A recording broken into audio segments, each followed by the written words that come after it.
The battle for bragging rights out in L.A. is heating up ahead of today's trade deadline. Lakers and Clippers reportedly in an arms race to steal away Knicks forward Marcus Morris. Morris is averaging just under 20 points per game this season.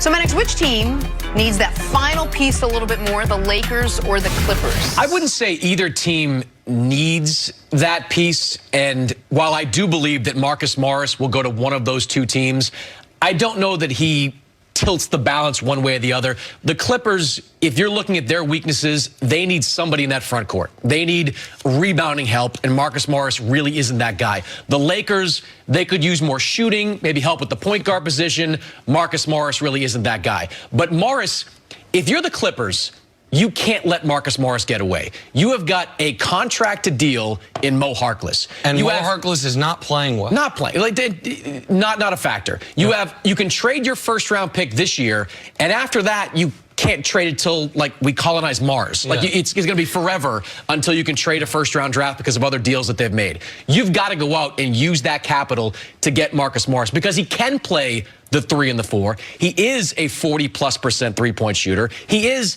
a guy that helps you, and you can't let that guy go across the hall to the LA Clippers. So while I think there are other shoes to drop, you've got buyout market for a big man for the Clippers. I think Darren Collison's a guy to watch in LA with the Lakers.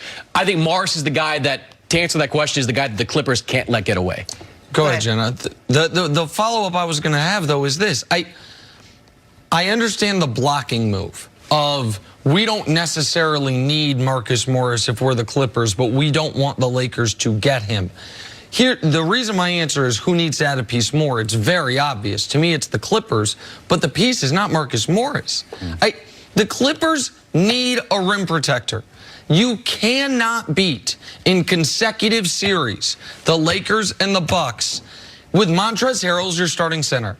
You just can't. Now, maybe he'll be the starting center, but without someone... with Zubac, you might be able to beat him. Like, Zubac is an excellent perimeter defender. Like, yeah, absolutely. For his size, he's a good perimeter defender. Pick-and-roll defense is there. You need a rim protector to stop Giannis and LeBron flatly. The reason I don't think the Lakers have a desperate need, listen, would they like to add shooting? Yes. Every team in the league doesn't have enough shooting, right? Everyone would like to add shooting. And I think Collison would be a great fit for them. He was a guy I wanted them to go after this summer before Collison shockingly retired and seemingly left maybe a $30 million $50 million probably. Yeah. The Ricky Rubio number was probably a 3-year, $48 million contract, something like that on the table. I can't believe he did it to this day. But what the Lakers really, what their actual need is ball handling, another playmaker. I mean, come the playoffs, LeBron going to be playing 42 minutes a game. He's going to handle that for you. And this idea of, well, what if LeBron can't? Well, if LeBron can't, you're screwed. The Lakers' plan is very, very simple. Trust the greatest player ever to continue to play at that level. Anything less than that, they will lose, right? So I don't look at the Lakers having a massive need. I look at the Clippers and I say right now, there's 5 guys on their roster, Mannix, I really trust. None of them are rim protectors, and a few of them are designated hitters. Like Lou Williams is a one-way player. Patrick Beverley, even though he's shooting better this year, is a one-way player. And Trez is a one-way player. They need a big. And by big, I don't mean a post player. I don't mean a 4. I mean a 5. And that's the part for me that I don't understand. I don't understand why they couldn't have gotten Capella because the Rockets weren't going to trade him in conference. The guy that you're talking about that they should, I don't think he's available, but is Aaron Baines. Sure, Aaron Baines in Phoenix would be an ideal fit in that situation. He is a screen setter. He is a rim protector. He is a rebounder. He plays great on-ball defense. Sweaty, smells bad, the whole nine. Everything you want from a big. The sense I get is that Phoenix wants to re-sign him next summer. That's why he's not available. But if you can extract Aaron Baines, that would be the guy. Right now, I think they're looking at Marcus Morris, but Aaron Baines is exactly who you're talking about. And that's the need for them. Like, I know people think I'm too far down on the Clippers. They have a hole on their roster. So for the Lakers, it's a want. For the Clippers, it's a need. Perfect, Jenna. Exactly right. And for the Lakers, I also don't know for Marcus Morris. Like the part of the addition for the Lakers is it removes Kuzma. Listen, you and I have talked about this on your great podcast and one of your many media platforms. Kuzma needs to grow the hell up immediately. Kuzma, it's tough. Guys who haven't been paid, it's tough. Guys who haven't been in these winning situations, it's tough. People say LeBron wants to play with older guys. LeBron wants to play with guys who are more worried about what's right for the team than for themselves. But that is incredibly difficult if you haven't been paid yet. And Kuzma, whether it's his trainer popping off online or him continually blowing 3-on-1 fast breaks because he's the one who wants the layup instead of making the right pass, that is not a winning formula.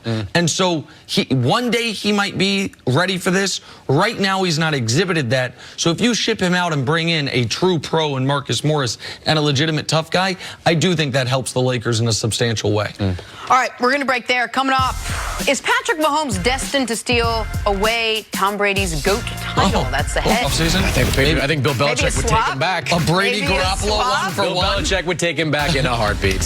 Hey, how good are the Miami Heat? Well, they're a little bit better today after getting Andre Iguodala from the Grizzlies last night. The 36-year-old former NBA Finals MVP goes to Miami with a 2-year, $30 million extension.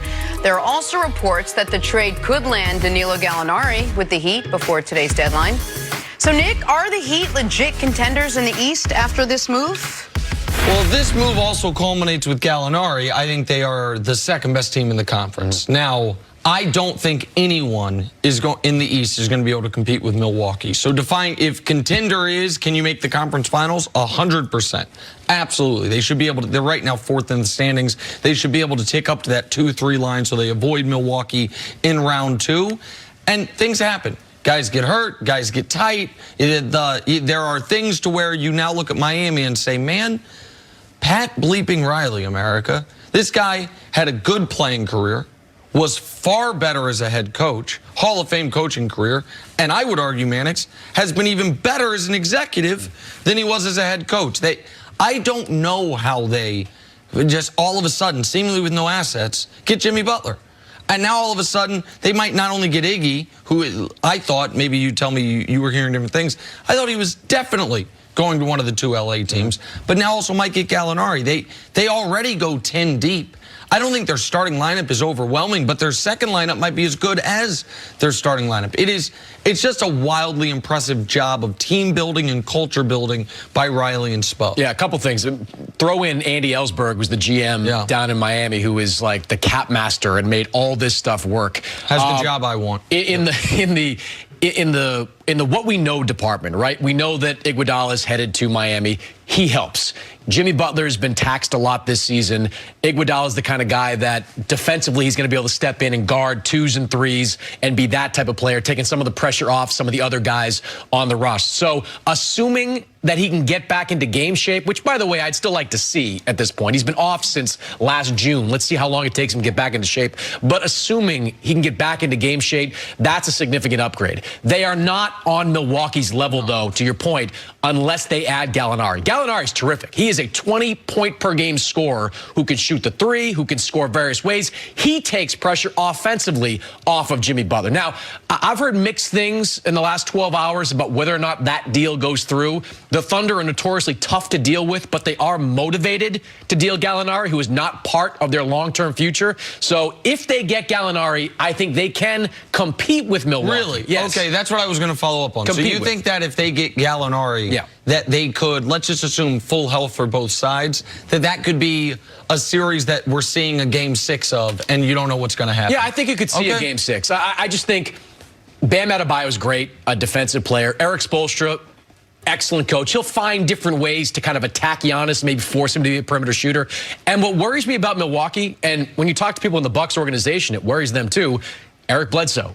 Eric Bledsoe remains somewhat of a concern because the last 2 postseasons, he has struggled at various points. Against Boston 2 years ago, he really struggled. The conference finals last year, he struggled. This year, there is no Malcolm Brogdon safety net. It's Eric Bledsoe. George Hill has been good, but it's Eric Bledsoe who needs to step up and play. If he struggles again, it opens the door. And one last very quick point. Listen, Iguodala just turned 36, hasn't played basketball all year. He was playing limited minutes last year. But what he instantly adds is top of the league level maturity and playoff experience.